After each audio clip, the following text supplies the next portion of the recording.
Танымал әзілкеш Тұрсынбек Қабатовтың әйелі Мөлдір Мұхан желідегі парақшасына әсерлі видео жүктеді. Не болса да жақсы сәттер көп болды. Көп рахмет саған. Бәрі шынайы болды. Бірақ мен бір нәрсені түсіндім. Адал махаббат сөзбен емес, іспен дәлелденеді. Уәде емес, әрекет. Сезім емес, тұрақтылық деп жазды ол. Махаббаттың шынайылығы сөзден емес, іс-әрекеттен көрінеді. Уәде уақытша, ал әрекет мәңгілік. Сезім бастамасы, ал тұрақтылық жалғасы.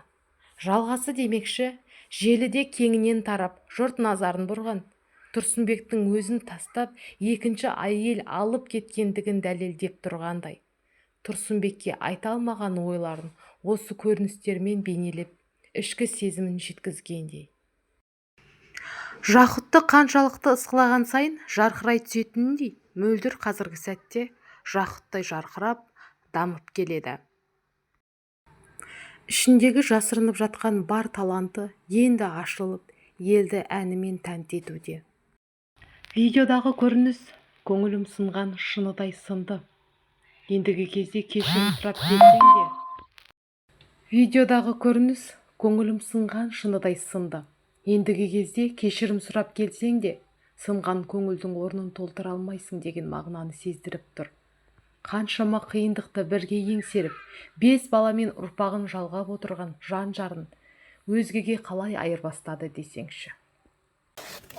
Это книга про вас. Мы сами написали книгу. Вау! Не дейін? Мама, жүрегім тікілді. Мөлдір Мұқан. Қашан? А? Мамочки, қалай? Вот. Баспадан. Ой. С детства бәріміздің біздің... Вот. Привет, мам. Бұл кітап әдемі айым Айару Нұриман Райбек және Жібектің артынан сіздің туған күніңізге кішігірім естелік. Бұны кім ойлады? Бәріміз. Мен үшін ана сөзі өмірімдегі ең қымбат Бәріміз. Анам әрдайым мені қолдап қиын сәттерде береді. Оның мейірімі мен қамқорлығы мені бала кезінен қоршап келіп, тек қана сіз деп жүгінемін, себебі бұл құрметтің белгісі. Ой, мама, мен мынандай нәрсе бөлшек көріп тұрмын. Жаным. Мама.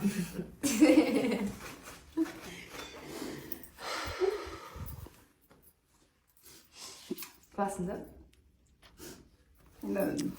Балалар жас қоғамырса телефонда. Слушай, телефон сұрадыңыз. Жандарым. Сұрағам. Ракон телефон жоқ, солай ракон жазбаған ол.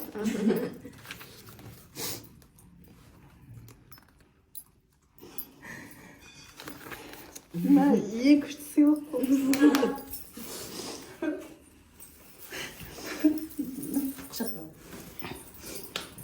Жаным.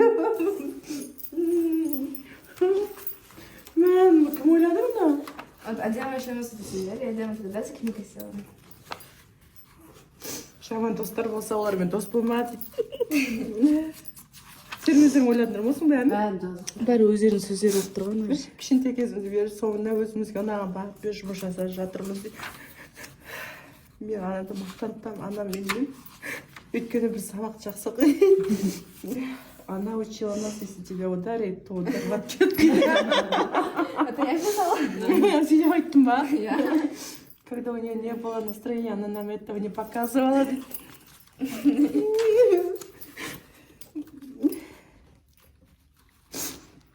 Когда она продала наши вещи за 2 миллиона, а им то же самое, что Вадим.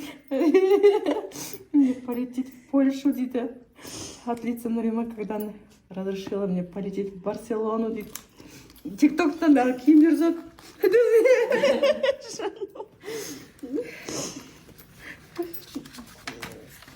Негізі тиктокты сатқан ақшаға десең, иә? Осындай. Ол кезде бірақ шынымен де сондай жағдай болып тұрған болатын. Мы показываем свою любовь маме обнимашкамен күнде дейді. Сіз анаңызға соңғы рет қашан мен жақсы көремін деп айттыңыз. Әдем Адикош, Аяк Люлю, Нуни, Ракош, Жібек, Жива. Телефонды шырықтаңдар. әдемі китайский сумкадан көйлек дейді. Анаңыз сізге ерекше есте қалған маскарадқа арналған қандай костюмді жасауға көмектесті? Әдемі китайский сумкадан көйлек тігіп біз айым көзқаншайына көйлек тіктіріп бірінші орын алған болатын дейді. Мынаның бәрін мен ұмытып қалдым уже. Есімде бірақ анда сендер қалай ұмытпағансыңдар? Біздің мерекеге арнап жасаған заттар және менің әдемі тіккен көйлектерім, айымнан жасаған открыткалар, аярод тоқыған заттар, Нұрима жасаған қолөнер заттар, айымбектің суреттері. Айым кішкентай кезінде Аяла деген әнге жылайтын, соны еске алып күліп отыр. Аяла деген қосқан жылайтынсың сен. Біз барлығымыз қатты өнерліміз, әр жетістігіміз іліп, инстаға салып марқайып отырады дейді. Ешті күштесі киіндеретін қызыл көйлек болса, барлық қызыл нәски банчик колготки всегда модница болып жүретін. Біріншіден білмеймін, бірақ көп сөздер дұрыс айтпайтын. Кола қарасу жұмыртқа жұқалама деп айтасың дейді. Дубайда Джейла концертті дейді. Мама үйге кезі күннің нұры шуағын шаштың тұрған әсер береді. Мамасы өте бос болып тұрады дейді. Шкафты шашып тастап жина. Дейді, и все жинайсың. Сіздің анаңыздың тұрмыстық әдеттерінің қайсысын болашақ үйіңізге қайталағыңыз келеді дейді. Мен қыздарым үйінде барғанда енемен баняға бару дейді. Шучу, әр қонақты бос қолсыз кетірмеу, обязательно бір подарок беру дейді. Құлақты сырға қал. Сіздің отбасыңызда ғана тән тұрмыстық өмірдегі қызық нәрселер. Құлақты сырға салу кезінде тестіру. Қыздарымыздың құлақтары тесік емес, құдалар кигенде өздері тезеді. Сіздің анаңыздың үйге мерекелік көңіл-күй қалыптастыру үшін не істейді? Тикток түсіреміз де. Негізі мама үйде күнде мереке болып жатқан сияқты өткізеді. Музыка, тамақ, жақсы көңіл-күй дейді.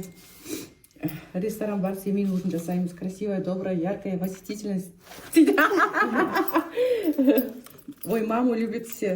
Все они говорят только хорошее, потому что она всем желает только хорошего и видит только плюсы в человеке. Сезонно бейтанца, қалай сипаттар едіңіз? Самая красивая девушка, которая не любит бездельничать, всегда что-то делать в душе компании. Мә, бәрі жазғандар, біз сізді қатты жақсы көреміз.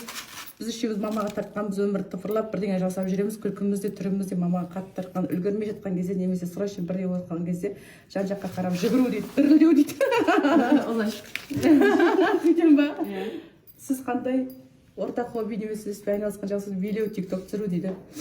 Соңғы бірге өткізген демалыстан Дубай 5 күн біз үшін өте күшті ашық көңілді дос демалысы. Біз одан сайын жақын болып, көп сөйлесіп қадырдық. Джейл концертіне барып, от души билеп, өлең айтып көңілді уақыт өткіздік. Біз сізді жақсы көреміз. Соны рахмет. Әдемі Айым, Аяру, Нұриман, Ракон, Жандарым. Міне маған ұқсайды. Міне маған ұқсайды.